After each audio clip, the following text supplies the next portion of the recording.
Hi. Hi. I feel like a real loser having my notes, so I hope you'll forgive me. In the last few days alone, I have survived a really bizarre and wretched tropical illness. I have been sequestered at a compound and kept safe from some political unrest down in Haiti. And worse yet, I turned 39. So I do not have all of my physical and mental faculties with me today, so I hope you'll bear with me if I need to refer to my notes once in a while. Are we ready? Can I see, by show of hands, how many people have heard of Blue Marble ice cream? Yay! How many of you tried Blue Marble ice cream? Kinda yay. Okay, good. I don't know what you're waiting for. We've got shops. We're in Fresh Direct, Whole Foods, Barclays. We're in JetBlue, so if you're flying in JetBlue, you can get some Blue Marble ice cream there. That's your homework assignment today. So my name's Alexis Miesen. I am the co-founder of Blue Marble Ice Cream. I founded the company back in 2007, which feels like a very, very long time ago, with my dear friend and business partner, Jenny Dundas. And I laugh and kind of cringe when I think back on those early days because we had no clue what we were doing. We had no idea what we were getting ourselves into, and maybe that was a good thing. Maybe we wouldn't have gone any further if we had. But I'm certainly glad, I'm grateful for that ignorance. And we found that actually you don't need necessarily relevant business experience. You don't need expertise. What you do need is inspiration, and luckily we had lots and lots of that. One of the questions we're asked most often is, why did you choose the name Blue Marble?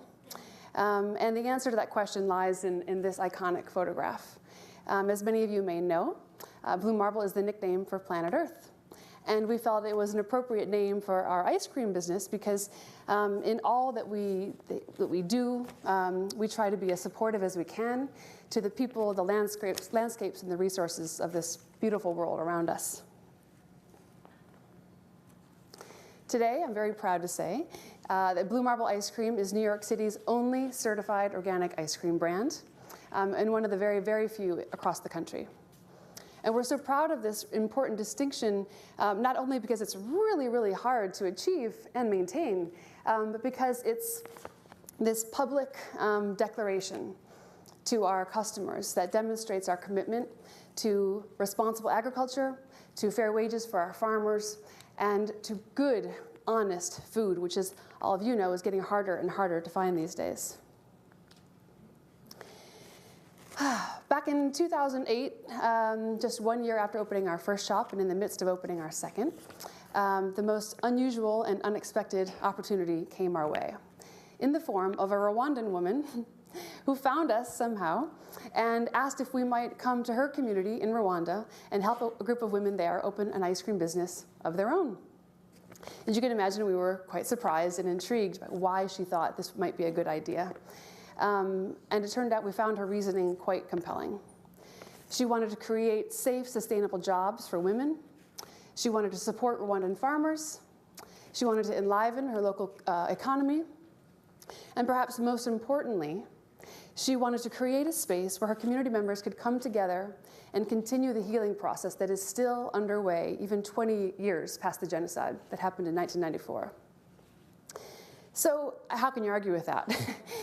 Our friends and our family, our staff thought we were crazy. We were so consumed by the fast and aggressive growth of our own business that, frankly, it was pretty hard to find any spare time or mental bandwidth or energy to kind of pull this off.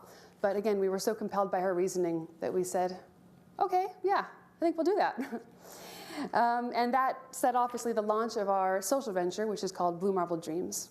And our dream is that everyone, no matter who you are or where you are in the world, may live a safe, joyful, and prosperous life. So after 2 years of planning, fundraising, dreaming, we opened the doors to Inzozi Nziza, which means sweet dreams in English. And the shop has been doing quite well ever since. These are some of our staff members here. We've trained and employed dozens of Rwandan women, and collectively they have fed, housed, clothed, and otherwise supported hundreds of family members. Some of them are still with us. Some of them have decided to go back to school to study business and other topics. Some of them have built homes for their families. Some of them have even left us to start businesses of their own, which actually we love to see. At Inzozi Nziza, we make soft serve ice cream. We make what I think is the best ice cream in Rwanda. Not as much competition in Rwanda as there is in New York, but still something to be proud of. We use all local milk, local sugar, local fruits, and other ingredients. The women also have expanded our menu. They now make a range of baked goods, pizza, chapatis, the best French fries you have ever had, which is crazy. And it's been so great as we've grown the business and as they've expanded the menu, that translates to larger demand for our farmers and our suppliers. So we're helping them achieve a greater degree of financial security. And Inzozi Nziza has become precisely the kind of happy, bustling community hub that we hoped it would be. Just as we see at our shops in Brooklyn, Inzozi Nziza has become the place where families come on special occasions, where kids get treated to an ice cream when they get a good grade or they behave well. Young guys and girls come and they flirt. And I've even been told that when a young man and woman start dating, she knows he's really serious about her when he takes her to Inzozi Nziza for an ice cream.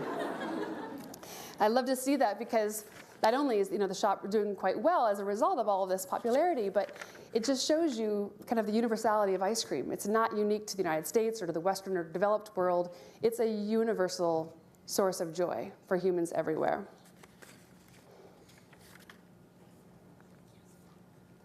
Oh, something happened there. Sorry, you get the picture.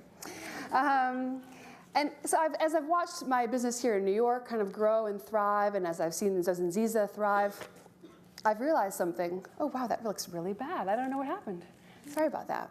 That I'm actually not just in the ice cream business. We're doing something much bigger and more significant in a way. And I learned recently that there's a whole official subset of economic study called happiness economics, which is awesome. If I had known that in college, I probably would have studied economics. And it's got a very kind of basic premise that may seem obvious, but it's not something that we often hear about, the talking heads on TV and in the New York Times and elsewhere. And basically, it asserts that happy people generally are productive workers. Collectively, productive workers build a prosperous society.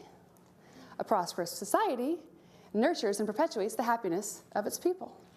And the virtuous cycle begins anew. And so on and so forth. And then that's the only way that societies can really flourish. And this is precisely what makes ice cream such an unexpected but powerful medium of change. It clearly makes people very, very happy, but also it has this beautiful kind of practical impact on people's lives and on communities as a whole. We've seen this, the impact of happiness economics in Brooklyn. We've seen it in Butare, Rwanda. And we will soon see it in Port-au-Prince, Haiti, where we are working on Sweet Dreams #2. So now, hopefully, everyone inherently cares about the happiness and productivity of other people. But in case you need some extra convincing, consider this gentleman. I took this photograph a few months ago in Port-au-Prince. And for me, it kind of symbolizes one of the biggest issues facing Haiti today. Here is this able-bodied gentleman waiting to work, wanting to work. Even he's one of the lucky ones. He's got a really important piece of equipment there that would enable him to do some kind of job for somebody. But there are no jobs. With no jobs, he can't feed himself and his family. He can't send his kids to school. He can't achieve any modicum of comfort or security or opportunity for his family. And he's only going to wait so long. He's only going to endure that hardship for so long before that hunger and that desperation turns to anger. And he becomes one of these guys. And this is not hyperbole. This is not a vague potentiality.